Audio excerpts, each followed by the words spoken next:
Good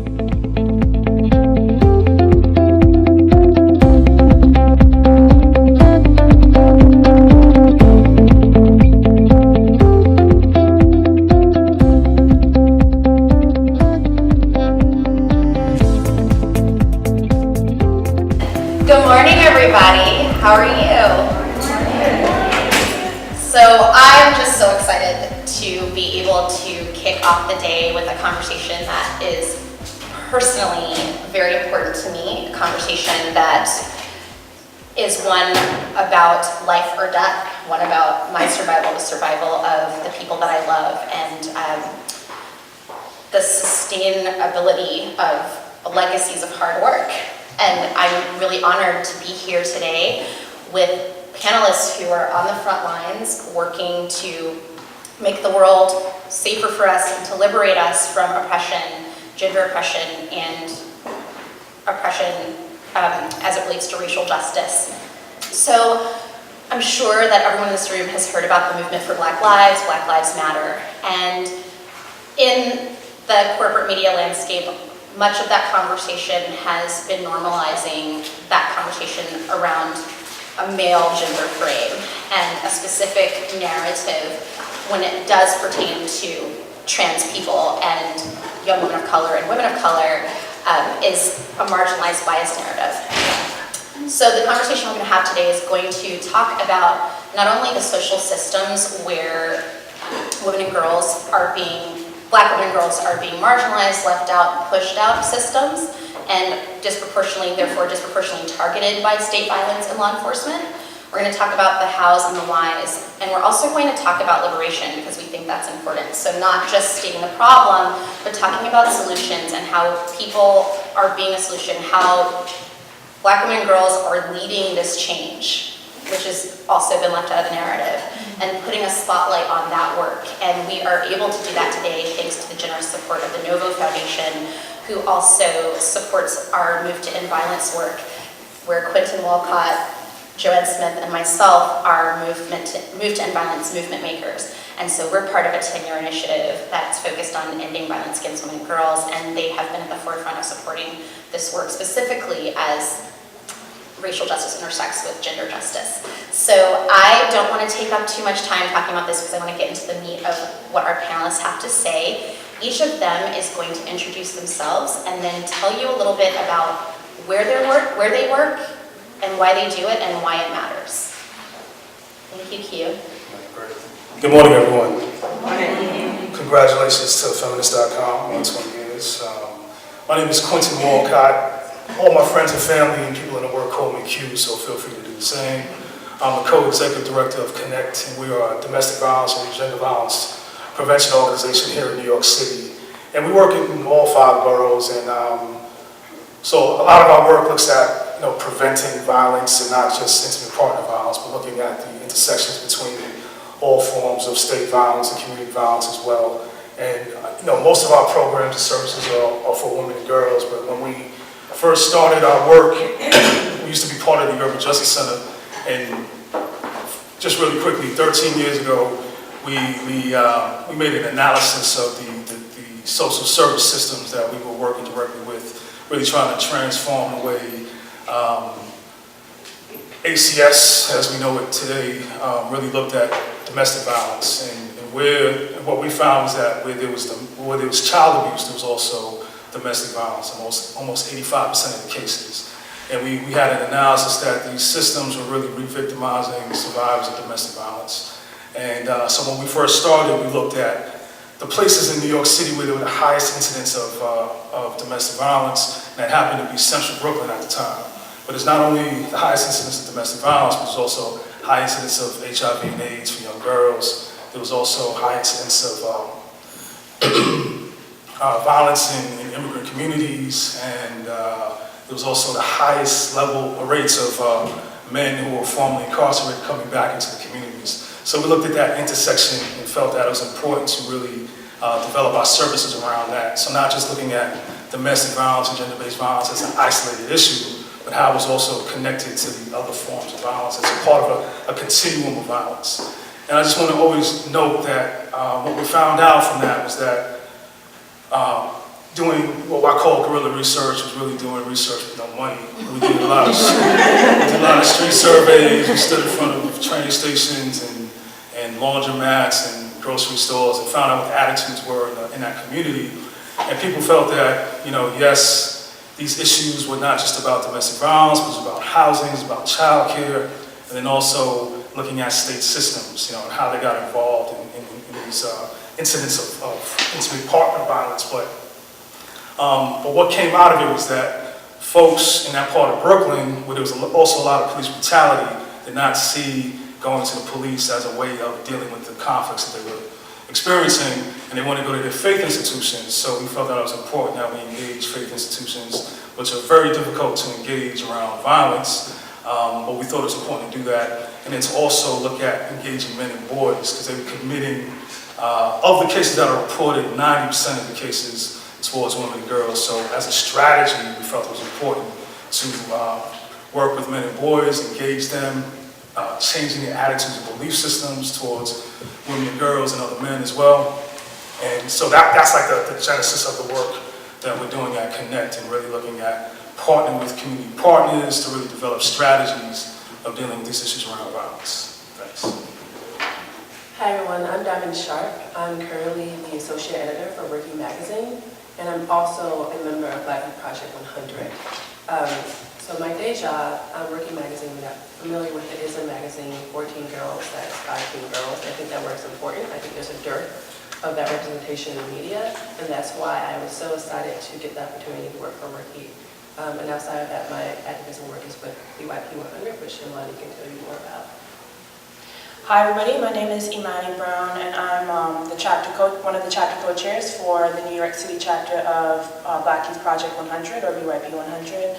And basically we're an activist member-based group of 18 to 35-year-olds who are fighting for the social, economic, political, educational freedom of all Black people.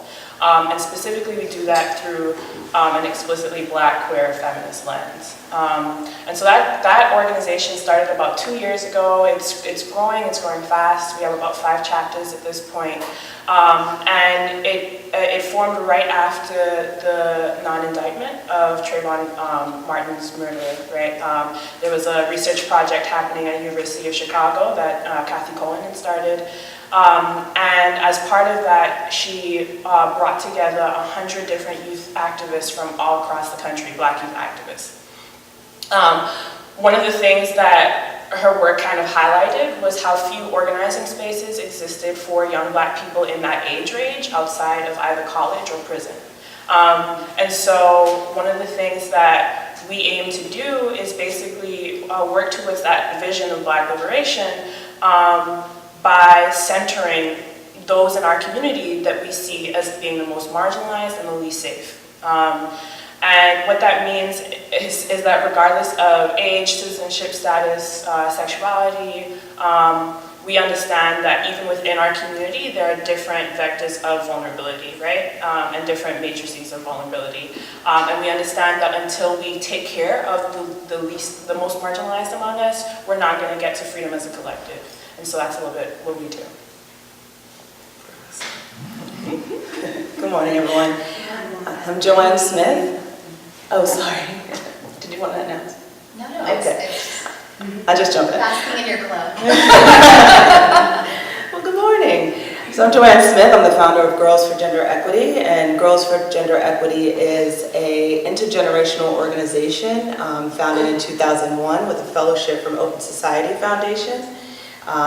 When I got the fellowship, I didn't know it would be an organization. I thought it would be an 18-month project where I would do the work and go to school and figure out some things, get some things right, and keep it moving. And right, fix some things, keep it moving. And really early on, learned through an 8-year-old girl being raped in the community on her way to school, and the community being Central Brooklyn, at 8 in the morning, with nobody stopping her abduction onto the roof, nobody stopping and intervening while she dragged herself to school and fell in her principal's arms, and realizing how deep, really internalized racism, sexism, how invisible our young Black girls are, how invisible we are as a community, how much we don't see and don't want to see and want to address, and how the system really didn't help. Actually, it just made things worse. So police interfering, really just made the environment or the community feel unsafe. So they didn't want to call on police, and at the same time, this is a crime that we want to be able to address. So it has them the most vulnerable, even more vulnerable, right? When we know that violence is happening within the system and within the prison industrial complex and with our states and institutions, and yet in our homes, in our communities, places that are supposed to be safe havens and we're supposed to look out for ourselves, we're, in confusion, in fear, in wanting a third way, and how we keep ourselves safe and how we hold our communities accountable. And so for me at that time, that was, the call that this was my life work and the work that needed to happen. And so at Girls for Gender Equity, we developed the advocacy and leadership skills of young people, but most importantly, really just try to be what's needed and wanted as we do this work of survival, but also of thriving, of creating the conditions for us to be in leadership positions, for us to be at the table and fed, right? And for us to also make room for our trans sisters and our gender non-conforming sisters and brothers, so that we all go together and we all do this work together and live and thrive together. Beautiful, thank you so much. And it just made me reflect on what you were talking about being what the world needs, that I often think about my charge in this work as being what I needed when I was younger, and I feel that each of you and the organizations and initiatives that you're representing do that, and I'm just really grateful for it.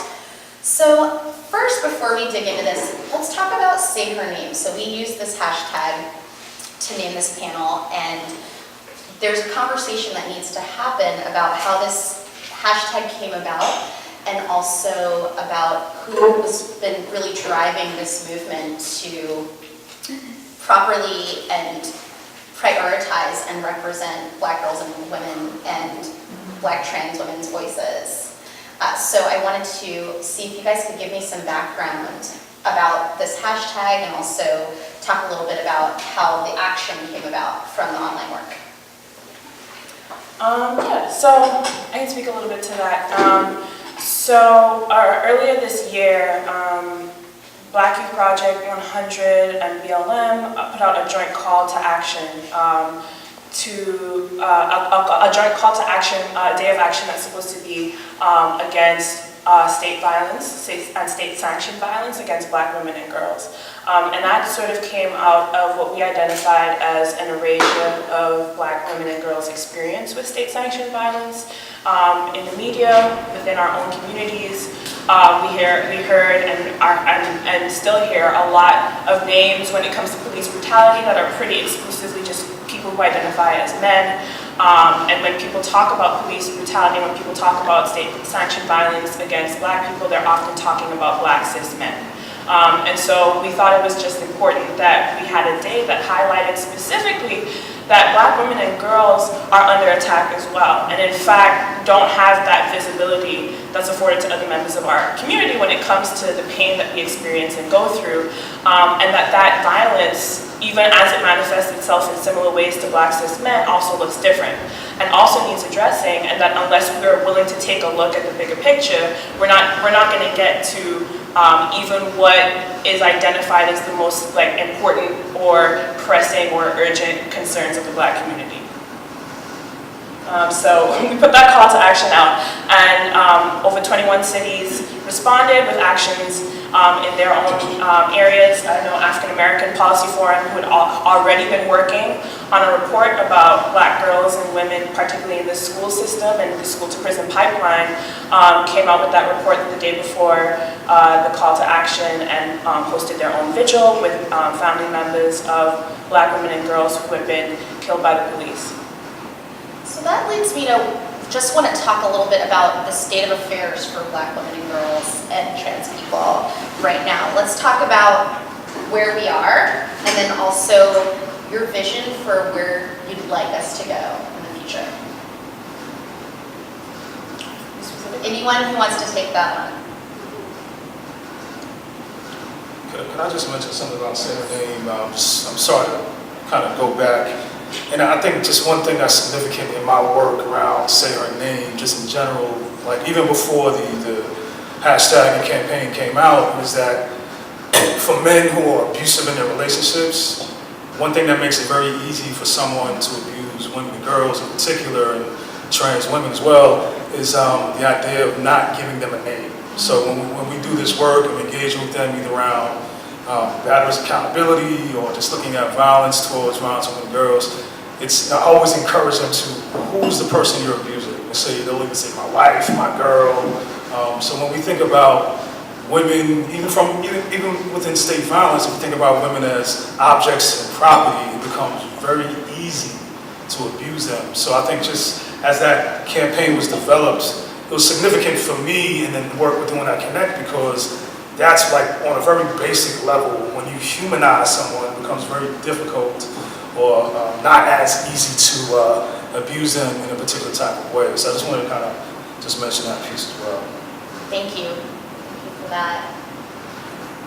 But can I just add to that now? So I appreciate you mentioning that, because when then there was a call to action through Move to End Violence in December of 2014 for domestic violence organizations to really be able to look at their anti-Black racist structure, the way they demonize offenders, right? There's a profit that's made in this nonprofit industrial complex in keeping systemic racism in place and keeping violence in place, right? And so if you have a domestic violence organization or you do this work and you are working to put yourself out of business, right, then that's going to look like addressing racism and addressing sexism, and addressing what is happening within your institutions and the practices, right, of really penalizing women who go back, let's say, to their abuser, or not being able to serve them, or not providing the understanding and the support around what a community approach would take. What would it take to work and reform not only the institution but also the practices in serving people who are affected by violence, who don't choose to turn in their abuser. I think that's just one example, but thinking about Move to End Violence and the work that we did there, it was to be able to call out and to be able to say, okay, these structures that are, institutions that are holding really the gender-based violence work, or getting the money, or getting the resources, are setting policies, right, that set practices, are the organizations that are able to get folks elected, and that these organizations really need to take a look at themselves and be able to say, as white organizations predominantly, that Black Lives Matter, right? And be able to justify why their fight for Black Lives Mattering includes them, without them being Black. And so we came out with a video being able to name that and being able to at least disrupt the paradigm, right, within that space, in that nonprofit space. Imagine bringing to your board, bringing to your professors a video where white women are saying Black Lives Matter and crying and understanding that their lives matter at a time where it was being really rejected. I know now, everybody gets it. It was a year ago. Hopefully, everybody gets it. Let's see. We got a video to do again right now. But I just I wanted to include that because I think it's multiple spaces and multiple strategies that I'd like us to be able to name and include in what has us in this moment where we're able to have even this panel and able to even have this resonance around gender and race oppression.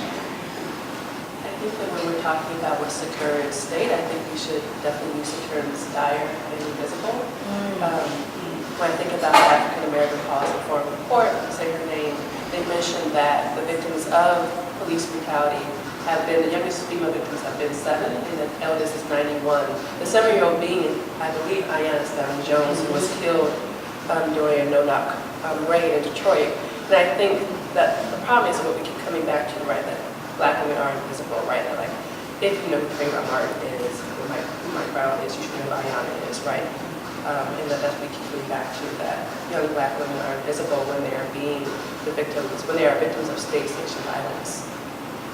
I think just to add on to that too, one of the things that you start to see when you look at the cases of police murders against Black women and girls is that it often happens in their own homes. I think a lot of, there's a sort of invisibility that comes with that as well, and I think also because in a lot of the instances, a lot of women have been struggling maybe with mental health episode at the time, right? And so I think it gives us a chance to look at an aspect of state-sanctioned violence that we don't often talk about, specifically as it relates to Black women and girls. And it's something to note that you mobilize a term like mental health and pretty much the question stopped, right? So of course the use of force was justified. People hear it and they move on. And I just wanted to add that, we separate racism and sexism, but we don't even, and there's really no separation because racism is violence against women and girls and people being marginalized the most, trans women, people undocumented in this country living in, particularly in New York City. So we tend to separate that, and I think to reiterate what Joanne mentioned is that, many of the communities that we work in, folks, and I'm not a proponent of the police, don't get me wrong. Growing up as a Black male in New York City, I experienced police in a particular type of way, and being raised by a single mom, 2 boys, we just have a particular perspective. But many places I speak or on a panel, and we have Q&A, and then people say, well, if the survivors who are women of color, Black women in particular, what do we do if they're not calling the police and they're not responding to the police? And that's a very difficult question because what Joanne mentioned is that folks who are being harmed by someone who is intimate to them do not see the state or the police systems as a way of doing this because they fear, and this is where the racism kicks in, right? It's that they fear what's going to happen to the person that's doing harm to them. They don't want them to be harmed because they're looking at a bigger picture. So we have to kind of really figure out what can we do in communities, and this is the call that I've been charged with, working with other activists and cross movements. It's like, how can we develop ways of preventing state systems coming into Black communities and brown communities in a way, because we don't want this state violence to happen. So we have to kind of figure out ways of community policing, figuring out community organizing practices to really kind of, one, keep those who are being harmed safe, and then those who are doing the harm, holding them accountable, and just not accountable to acknowledging the fact that they're doing this harm, but about the consequences of the action within that community, and also really changing the attitudes and belief systems that manifest in that behavior, and looking at, like a lot of the work I do with men, and I'm just going to connect this, works with all members of the family and communities. I just want to concentrate on men just because we're in this context in terms of the abuse that they're doing. So what we're trying to really do is transform the way they think, and realizing that racism plays a huge role in the resources that we have for survivors, right, in prevention, in the appropriate types of intervention, but also plays a role in terms of how some men rationalize their experiences around oppression and take that out on their families and women and girls in their communities. If I could just add to that, I would just say as well that when it comes to women not wanting to go to the police, like the vast majority of Black women who are in the prison system right now have experienced at some time in their life sexual abuse, intimate partner violence, domestic violence, and so these Black women are being specifically targeted by the state as well, right? And so fearing that their partner is going to be punished in a way that just perpetuates more violence isn't the only thing that Black women have to be afraid of. They have to be afraid of the state itself. Yeah, exactly. Thank you so much for naming that, because I also have a personal experience that I haven't talked a lot about with sexual violence and within my family, and deciding not to involve law enforcement for those exact reasons, because it was something we wanted to handle as a family and a community, and also because I had grown up seeing how police were targeting women in my family and community, and feeling like that was not what justice looked like for me. So I'm really glad that you named that. And so the next thing I wanted to talk about is a little bit about, when we talk about state violence, sometimes I think people don't understand that that's every vector of our social systems. So we're talking about the school to prison pipeline. We're talking about Black women being shackled in prisons when they are pregnant and going into labor. We are talking about police officers like Daniel Holtzclaw in Oklahoma systemically raping low-income Black women and girls. So I would like for us, for a moment, just to talk about what that looks like in terms of, what's that definition when we're talking about state violence? What do we mean by that? Sure, I can definitely talk about the criminalization of girls in schools. How many people here grew up in New York City public schools? Did you have to go through scanners or, yeah? And right there, right, so New York City Public Schools has the 5th largest police district located within its schools, right? 1,700 schools, 1.2 million students in those schools. And in low-income communities, communities that are deemed unsafe, where climate is unsafe, because there are more police, there's more crime, there's more counting of crime when there's more police. Then students are forced during the morning to go through scanning so that they're not bringing in weapons. But with the scanning process, too many times our girls are being sexually harassed during our process. Too many times their normal behavior of agitation or normal behavior of wearing pins or a scarf to school have them end up being suspended. There's zero tolerance policies that don't allow them to express themselves and be themselves, or they will have repercussions, right? So, for instance, one young person that we work with got to school, had just got her hair done and wrapped and had pins in it and had a scarf over it, and had to go through scanning. And was told the pins are making the scanner go off, right? And was given an ultimatum to either take out the pins or get suspended. And she, of course, fussed and she got suspended. They called her mother, and then she missed class. So these zero tolerance policies, right, and over-policing of Black bodies, and that conditioning begins extremely early in life. I mean, if you're a child born in prison while your mother is shackled to the bed, it began there, right? And then leaving your house from the time you're young, going to school in New York City, it begins in the community where you're over-policed, over-surveilled, not just by police, but community members, being a young Black girl and vulnerable. And then getting to school and starting your school day, going through a system that is similar to the prison system, and being patted down, or being told, well, your other ultimatum is to be suspended, or to be late. And then you can miss that, and then eventually you will be suspended. And so I think it's important that we frame because we don't just become women. I mean, these conditions, right, that we end up internalizing at a very young age and are set up by white supremacists, hyper-masculine, anti-Black systems, right, condition us and condition our communities, because so many of them, the police guards that are then doing this, look like us, right? But it's really an institution and a system. So I wanted to be able to at least name that and how early in life that it begins, and how much it reinforces the Jim Crow laws when, if you're not in school as a young person by 12 o'clock, right, you are then brought in by the truancy police. Anybody brought in by the truancy police before? Okay. Brought in by the truancy police for then your school to prove, just like Massa, that you have papers, right? And that you are either free or you are either owned, right? And in the school, oh, you belong here, or you don't.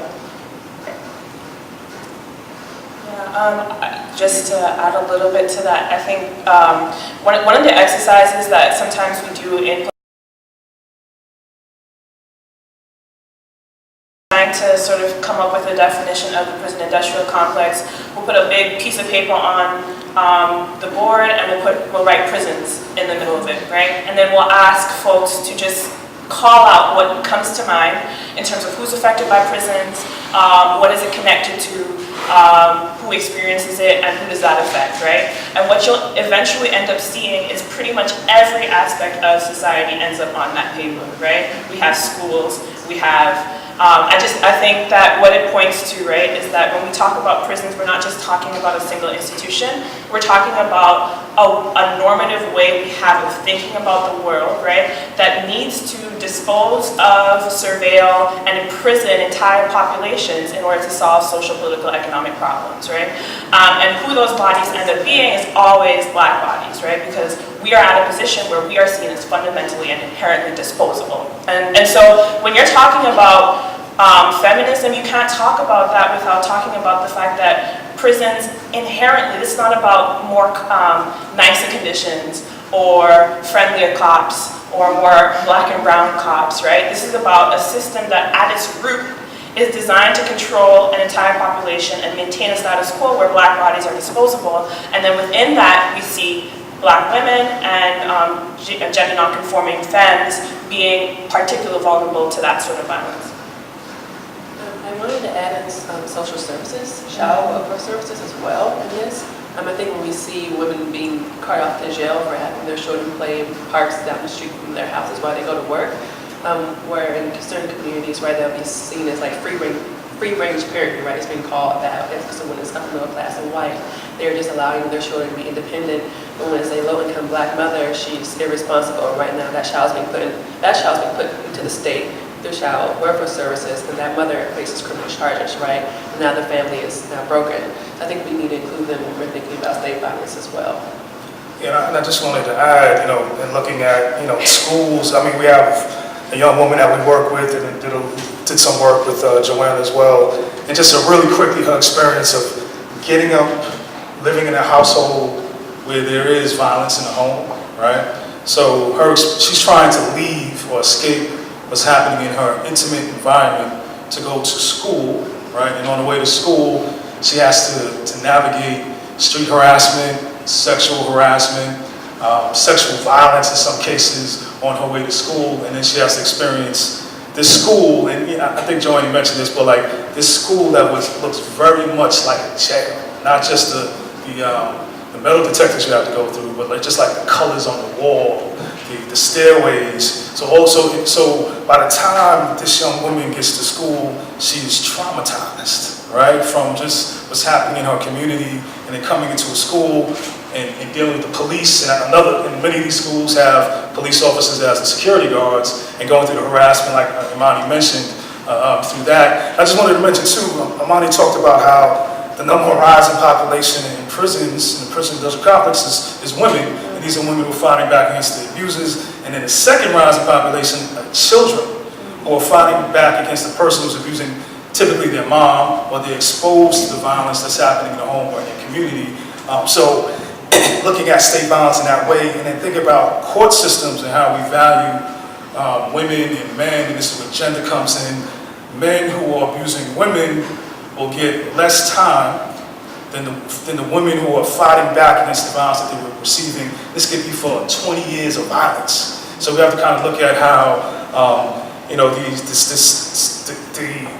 pipeline to prisons come from schools and many other systems and social service systems as well, just in terms of how they approach and leave the onus and responsibility of the violence that women are receiving on them to keep themselves safe, keep their children safe, and also hold the person who's doing the harm accountable as well.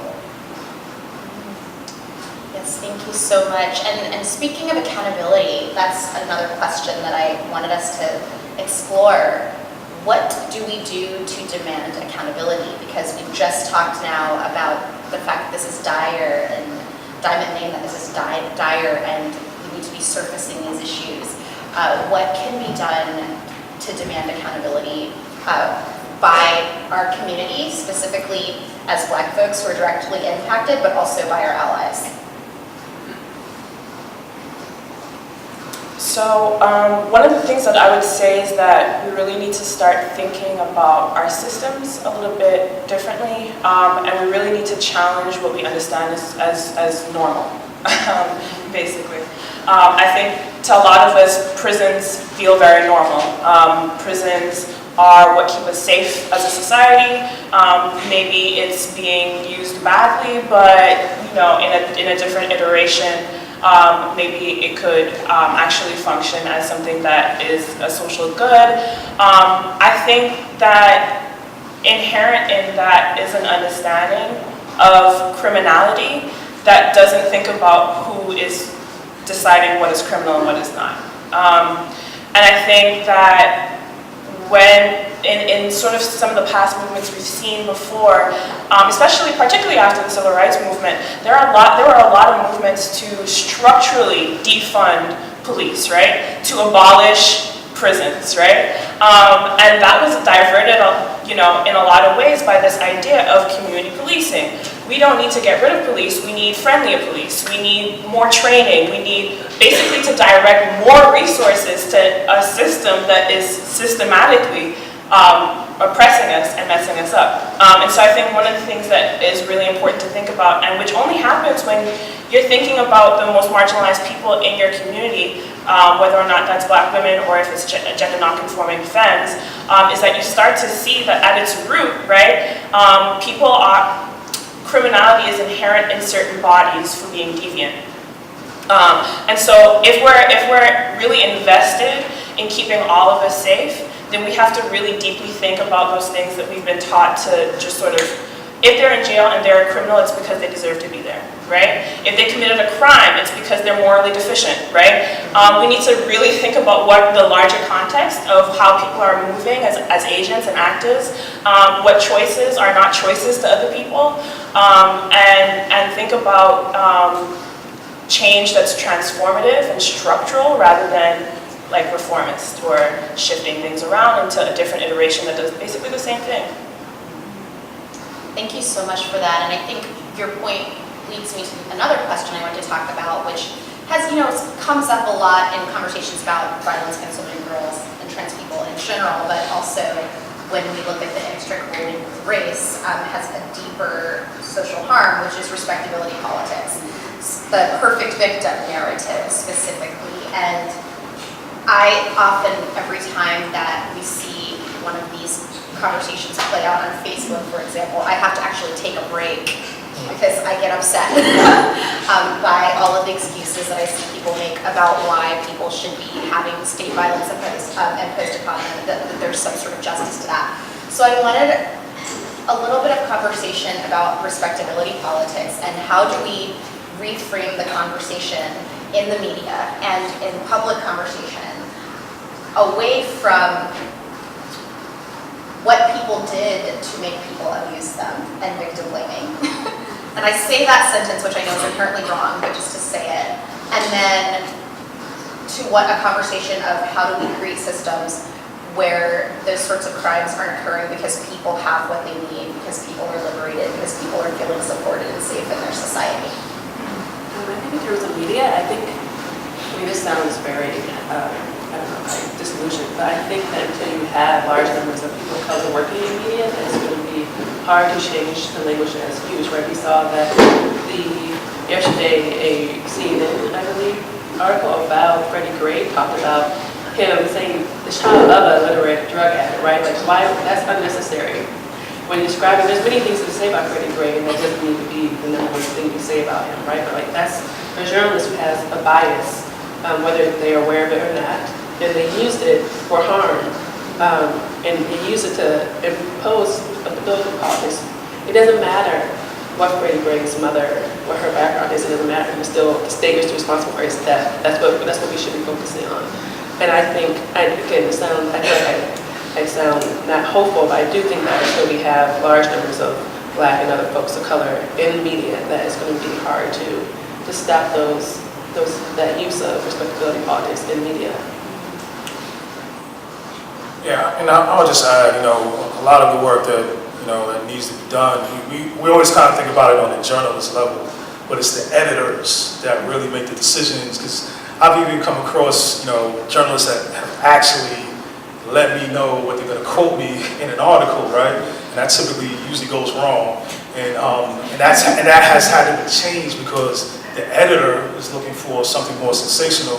And then, violence against women and girls, violence against poor people, that's sensational, right? That's very sensational to people and it's profitable. So I think, a lot of the things that we're doing now in terms of blogging and using the social media as a way of, disseminating counter narratives, not even just counter narratives, but like full of pictures of who people are. Say her name is like a real important piece in this, like really humanizing people who are being victimized, right? So that's definitely important. And then also looking at, in terms of accountability, what does that really mean? Because that's very, that's subjective, and really looking at, what needs to be in place to hold someone accountable. And so a lot of times that's going to mean not dealing with the traditional systems, right? Because they're very decadent, they're very thick, hard to change, and we've all been in that position where we're trying to do that. So really kind of looking at what's some alternative ways of holding people accountable. And again, so looking at restorative justice or transformative justice, I like to really refer it to, because restoring back to what? Have you ever had systems that really looked at accountability and justice and equity in that way? But then really, just changing the starting point of violence. I think Jamia mentioned it, because we start from, what the victim or blaming the survivor or victim in this situation, when we have to kind of look at what are some of these root causes, who's perpetrating the violence, ask those questions first, so then if we do that correctly, we don't even have to ask why did she stay, what did she do, if we're asking the right questions around who's doing the harm, why did they do the harm, and then not rationalizing or making excuses for why they do it, but use the reasons and root causes for why they do harm as a starting point to transform those attitudes and belief systems, and therefore hopefully change how we view women and girls and trans folks and people just who are the last girl, everyone that we're talking about who's being most harmed in these present conditions and communities that we're living in. So my last question before we go to questions from the group, and one thing right before we go to questions, I actually want us to say her name. So before, I feel like it's only fitting for us to be in this space and end with saying the names of people who've been killed and honoring them. But before that, I want us to hear from you just one sentence each about what allies in this room can do to help support your work. What's one step we can each take to help move this forward? I wish I could do one sentence. That would be it. I would do my best. I think interrupting respectability politics is really important, and calling out systems and the fact that everybody has a role in this, right? Young people have been at the forefront and integral to movements from the beginning of time. The civil rights movements, the Children's March was integral, and today in BLM and Say Her Name, BYP 100, from Occupy, from Arab Spring. I mean, it's so integral to have young people and understand that though that young people have a role and older people and elders also have a role in the space, that white people have to get their white people, right? I wrote a post on Facebook about white men. Get your white men. Where is the outcry about hose cloth, right? Where is your statement? Where is your letter? You can find black women's letters, you can find black men's letters, you can find white women's letters. Where is your letter? You can find Asian Pacific Islanders letter. I mean, so many people are collectively doing this work. There's room for you. Don't wait to be the perfect ally for the perfect moment. I had a young person come in for an interview and say to me she hasn't had a chance yet to be part of this work. Create that chance. There's so many organizations. You don't have to create an organization doing this work where you have chosen, and it's okay to say that, to not do this work yet. That this is collective work. It's not for black people to fix. I think I've said a little bit about it already. I mean, I think one important thing is definitely when we're thinking about centering black voices in the room, and particularly black marginalized voices, people who are most vulnerable, we're not just talking about centering their issues, right? And we're not just talking about making sure that we mention it or include it in the agenda. We're talking about centering the people themselves and centering their leadership. So what opportunities are you creating for young Black people who are self-organizing in this moment right now? What opportunities are you creating to allow them to do that, right? Are you making space for their voices in whatever space that you're in? Because it can't just be about mentioning it to be inclusive, it's mentioning it because we want to actually get to the root cause of the problem. And I think just thinking about safety differently in general is really important. You know, thinking about why your impulse is to call the police specifically in a certain moment, on who are you calling the police? Is it going to affect you in the same way it's going to affect them, and why? I think those are important things to be thinking about. I know in BYP at least, we're trying to think about this problem not just from the perspective of what we don't want, right, which is the over-policing of our communities, the surveillance, the punishment, the gratuitous violence, but what we do want, right? And so if we were to divest from structures that fundamentally oppress Black people, what could we invest it in, right? What about mental health? What about education? What about the things that actually make communities safe by providing opportunities for people to do something else other than harming others? Yeah, and I'll just add, you know, one things that we can do. I mean, one thing I did last night or early this morning is I supported BYP 100. Like, I donated some money to all their various campaigns, and you know, so that's just on a basic level. You know, donate what you can, right? And they're national organizations, so they're all over. So you know, if we can't be in that direct city, there's other ways that we can support. Just be creative around that. Be courageous. Be creative. Be consistent, and definitely, you know, communicate. And let's look at these unusual allies, right? And when we become allies, that doesn't mean, you know, Black women are doing the work for white women or white men or whatever it may be. We have to kind of like do some of our own work and look at, you know, if for me, you know, I work with engagement in boards communities. My thing is not just ally, right? Listen to the voices, right? Take leadership, and then become activists on your own around these issues. So I think that's important. And then also just looking at trauma, because a lot of times we focus on the physical and sexual violence, but this Imani mentioned, you know, mental health, right? Mental health conditions, people are not starting off mentally ill, right? The conditions that go unresourced, and that could be because of racism as well. That's how it also impacts women of color in poor communities, but also to kind of look at trauma and secondary or vicarious trauma, because if we are not in a position where we're taking care of ourselves, we cannot take care or help or assist or empower anybody else to take care of themselves. I just want to kind of leave us with that. You know, trauma is a big piece around all of this work. I would really urge everyone to not underestimate narrative, right? That when we think about one narrative in the sense of what Imani is saying, right? That when you're in your home, in your neighborhood, and you're thinking about calling the police, think that, rethink that. But then also when you're engaging with the news, right? Think about the media narratives that are telling you that people don't care about their communities. I'm from Chicago, so I have lots of examples about people saying that people don't care about their communities, right? But when you're engaging with the media, be mindful. I think that's what I want to leave you with. Be mindful and push back against the narratives that are telling you that Black folks don't care about their communities, that they aren't doing anything to help themselves. So that's untrue. Thank you so much to each of you, because you're just a few shining examples of how much we do care about our communities and how much we do care about our people, and it helps me feel inspired to move forward. So right now, we are going to say her name. So repeat after me. Miriam Carey. Miriam Carey. Yvette Smith.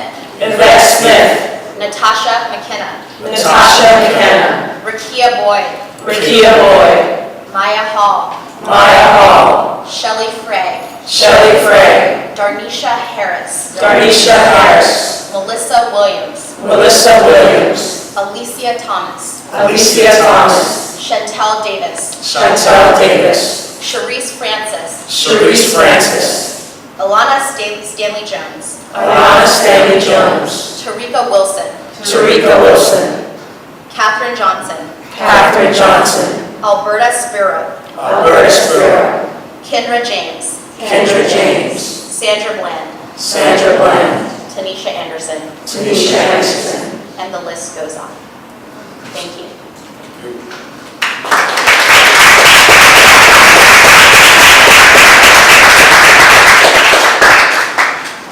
So we have time for just a couple of questions right now. Wanted to know if any of you have questions for our wonderful panelists before we move on. Yes. And please stand up and state your name because I don't know if people can hear. Sure. Hi, my name is Maria. First, I wanted to thank Joanna. Second, you mentioned school systems and metal detectors. I was an immigrant, and my first day of school was freshman year of high school in Lake Ridgewood, which is border of Bushwick. So at the time, it wasn't the best area to be in, but my first experience was going through that metal detector, and it was a culture shock. And I could only imagine when you're being conditioned since you're 6 years old to go through that experience. So my question is to all four of you, how would you humanize that educational experience for children to not accept that kind of violence in the future and to educate them and empower them early on? Thank you. I'll be brief. I'll say the work that we're doing now, especially with our girls, sharing their narrative, sharing their stories, because they don't recognize it. Kind of like sexual harassment. You think it's a rite of passage. You don't realize it until it's called out, and then unless you come from somewhere else, right, and understand that's not normal, but that's what you're growing up with, then you learn to live with it. And so being able to share their stories and see themselves in the school to prison pipeline and in the stories, and to understand the trajectory, the possible trajectory, and how we can alter that trajectory with the taking current action, as well as connecting them with other organizations and other young people who are doing the work. There's just not a lack of them. There's so many of them, if we just look, that are doing the work. And a few of them I just want to name: Audre Lorde Project, Street Wise and Safe, that Andrea Ritchie, who was part of writing the report for Say Her Name, founded over 5 years ago. I want to name the Sexual Assault to Prison Pipeline report that everyone should read and really look at and understand how sexual assault and sexual violence is another pipeline to prison when girls who are being prostituted or trafficked are then being arrested, or trans women who are carrying condoms are being arrested and treated as sex workers and then imprisoned. So that's one thing we do with our young people. Thank you. And did I see anyone else who wanted to answer that? Or? Okay, that's do we have any more questions? Yes. Hi, my name is Malika and I'm with Breakthrough, and I just want to start first by acknowledging the incredible power and leadership sitting in front of me. And also I want to acknowledge all of the pain and trauma that we all carry in doing this work ourselves. We often make the trauma about the people that we are serving, and I don't think we really acknowledge how much of that pain lives within us. One of the things that you said that really resonated with me, and also what you said in terms of how do we talk about what we're for and what we want to invest in and what we want to transform into, as opposed to constantly being in a place of opposition and trying to shut things down.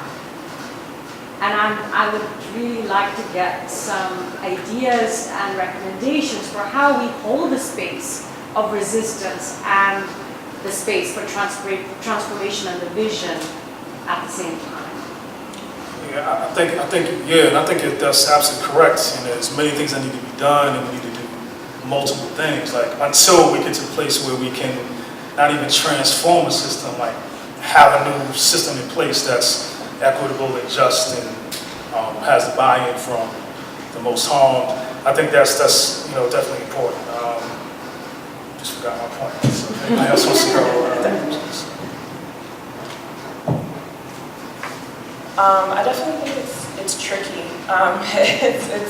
It's an ongoing process, and I think that's part of what's been so inspiring about being part of the movement in and of itself, is that this is a process that we're we're building and trying to establish as we're doing it, right? Building the plane as you fly it. And so, I mean, part of it has just been trying to think as creatively as possible, and I think art helps a lot with that. I think like when you're doing organizing, if art isn't a part of what you're doing, then you're really limiting yourself, because when we say that we want something, or when we say we want something to end, what we're saying is we want a different world, right? And we can't get there unless we're willing to put our imaginations out there, and so I think that's the role that art can play when it's used creatively in organizing, and just sort of envisioning what does safety look like to you, right? What does it feel like to you? And in almost every instance, nobody says cops just off the bat, right? They think, you know, support system available to you. They think I have enough finances to pay rent this month. You know what I mean? So being willing to challenge ourselves on what is sort of the automatic narrative of what we should be asking for, and thinking about when we envision the world that we want to live in, how does it feel, right? And what does it look like? What colors are we using? What words? We're also in a moment where we're experimenting and failing forward. As a movement, like oftentimes we won't take those risks unless it's really clear that we're going to get a win. So one thing we're doing in New York City is we started a Young Women's Initiative, and the speaker, Melissa Martin Regional, is leading the charge on that initiative. But 200 people are coming together weekly to really, in this reflective time, right? Fall is a time for reflection. Look at the policies, practices, and resources of education, economics, health, anti-violence, and of course, foster care system, and looking at how it impacts girls of color, 24 and under, meeting as work groups, and what is needed, right? Let's imagine, what if we had it our way, what would we have in place of what is here now? How would we fix that? And presenting those recommendations to then the speaker who will champion them for the, I guess, 2016 State of the City. That's currently happening. And that has never happened before. It's intergenerational, cis and trans youth are a part of it, and it's women of color led. It's a sea of women of color in there, because we have what it takes as experts of our experience to say what we need differently and want differently. That question is so difficult because it's such a difficult time where every time, I mean, yesterday was the 60th anniversary of Rosa Parks, right? And like, women have been leading these movements forever, but then I fear looking at the news, maybe when we get out of here, what happened next? Or, you know, was Holclaw acquitted? With charges dropped? I mean, what's going to happen next? So constantly having to guard our heart and then dream together and be together in community to reimagine and remember that at the root of this is love, and at the root of this is us really wanting, right? I am you, you are me. Without you, there's no me. So I think just really quick to add on to that, like I think like that really spoke to me, because I feel like in a lot of ways we don't know what we need, right? Or what that world that we want is going to look like at all. And I don't think that we will, even as we're working towards it. But I think if we're being guided by a sort of principle of love, and that involves vulnerability, being willing to be like, I was wrong on this, or this is not good for somebody who I care about, then that. Well, I couldn't be more delighted. Oh, did you have I something? just wanted to add real quick. Now I remembered as a fellow panelist talked about like, you know, imagining what liberation looks like, and through MEV we're going through this process around how do you what is your gate? It's like, you know, fear, what are the other three? Fear, delusion, and doubt and suspicion. Doubt, right? So I was just thinking about in terms of me and my leadership, and also my organizational leadership, and we always talk about change and imagining this world, but you know, a lot of times we get so caught up into the work that needs to happen to get to the point where we see liberation, but then looking at what is the work that needs to be done once we're liberated to maintain that. So I think we have to kind of also think about what the work needs to do, because we get stuck in that. We talk about we got to organize, mobilize, all these different things, but then when change happens, you know, so also envisioning what it's going to look like, but how do we maintain that, right? And hopefully we'll all be out of jobs. You know, that's the number. So, but what will we be doing to maintain? So I not just say that to say that, you know, prevention is a key piece too. and what prevention really looks like. Because, there's not too many places in New York City, at least. I'm sure Chicago where there's no violence, but then how can we really truly interrupt these cycles of violence when they are happening effectively, and then really think about how can we maintain that state of liberation once we get there. Perfect way for us to close, looking at love as a verb, and also in the spirit of Move to End Violence as principles and values. And so we're just so grateful for this opportunity and this panel, the Novo Foundation, and for Feminist.com. May there be 20 years times 20 years times 20 years times 20 more years and more and more and more of this great work. And thank you to each of you for all that you do every day, and to all the people who are doing this work who are not being recognized. Let's thank them too. Thank you so much, and enjoy your week.